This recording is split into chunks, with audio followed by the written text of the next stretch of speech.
કાલે મતદાનના દિવસે ભીષણ ગરમી પડવાની આગાહી છે। હવામાન નિષ્ણાંત અંબાલાલ પટેલની આગાહી ગરમીનો પારો 43 થી 44 ડિગ્રીની આજુબાજુ પહોંચી શકે છે। નડિયાદ, આણંદ અને કપડવંજમાં ગરમીનો પારો 43 થી 44 ડિગ્રી પહોંચી શકે એટલે કે મધ્ય ગુજરાતમાં પારો ઉપર જવાની શક્યતા છે। 25 થી 28 એપ્રિલ સુધી કાળઝાળ ગરમી પડવાની આગાહી। મે મહિનામાં ગરમીનો પારો પહોંચી શકે છે 45 ડિગ્રી સુધી।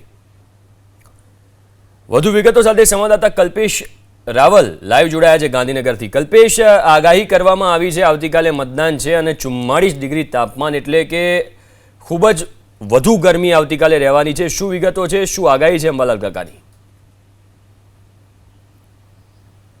બિલકુલ, રાજ્ય ચૂંટણી પ્રશાસન તો લાગી ગયું છે સ્થાનિક સ્વરાજ્યની ચૂંટણીની તૈયારીઓમાં, પરંતુ આ દિવસો દરમિયાન ક્યાં અને કેવી કાળઝાળ ગરમી પડશે તે વિશે વાત કરવા માટે આપણી વચ્ચે ઉપસ્થિત છે હવામાન આગાહીકાર અંબાલાલભાઈ પટેલ।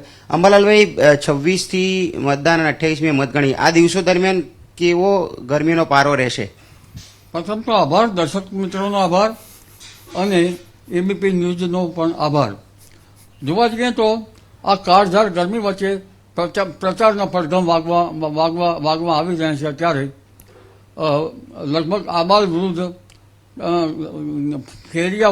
ફેરી કરતા પાથરીને બેઠેલા વેપારીઓ બધાને ધ્યાન રાખવું પડશે। ખાસ કરીને જે ઢોર ઝાંખર છે અને માલધારીઓએ પણ ધ્યાન રાખવું પડશે, કારણ કે સૂકો ચારો માલધારીઓને ઢોરને ખવડાવવાનો હોય છે। હવામાન વિભાગની આગાહી જે છે એ પ્રમાણે ગરમી જે આ 26 મે મતદાન છે, 28 મે મતગણતરી, કેવી કાળઝાળ ગરમી અને ક્યાં? ગરમીના પ્રમાણમાં તો આપણે પશુધનને પણ ખ્યાલ રાખવો પડશે, ગાભણ અવસ્થામાં આવેલા પશુનો પણ ખ્યાલ રાખવો પડશે અને એને જે નિરાણ આપવામાં આવે છે તેનું ખ્યાલ રાખવું પડશે।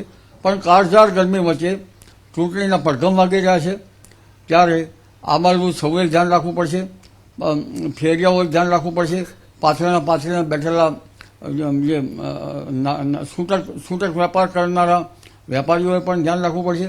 પરંતુ ખાસ કરીને પ્રચાર કરતા નેતાઓ અને પ્રચાર કરતો જનસમુદાયે પણ ધ્યાન રાખવું પડશે। ખાસ કરીને આ દિવસોમાં આકરી ગરમી પડવાની શક્યતા રહે છે। લગભગ મધ્ય ગુજરાતના ભાગોમાં તો મહત્તમ તાપમાન 43 ક્યારેક 44 ડિગ્રી પણ વટાવી જવાની શક્યતા રહે છે।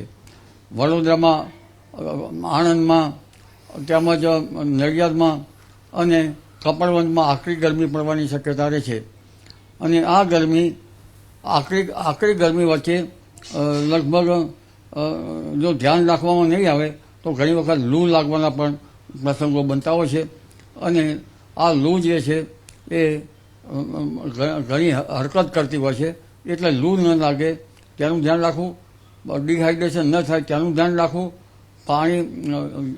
પાણી જે પીતા હોય પાણી પીતા રહેવું અને જેને પાણીની જરૂરિયાતો વધારે ન હોય અને ડૉક્ટરના સલાહ અનુસાર વૃદ્ધોએ પણ આમાં ધ્યાન રાખવું પડશે। કાકા, તમે મધ્ય ગુજરાતની તો વાત કરી, પરંતુ આ દિવસો દરમિયાન ઉત્તર ગુજરાત અને સૌરાષ્ટ્રમાં ગરમીનો પારો કેવો રહેશે?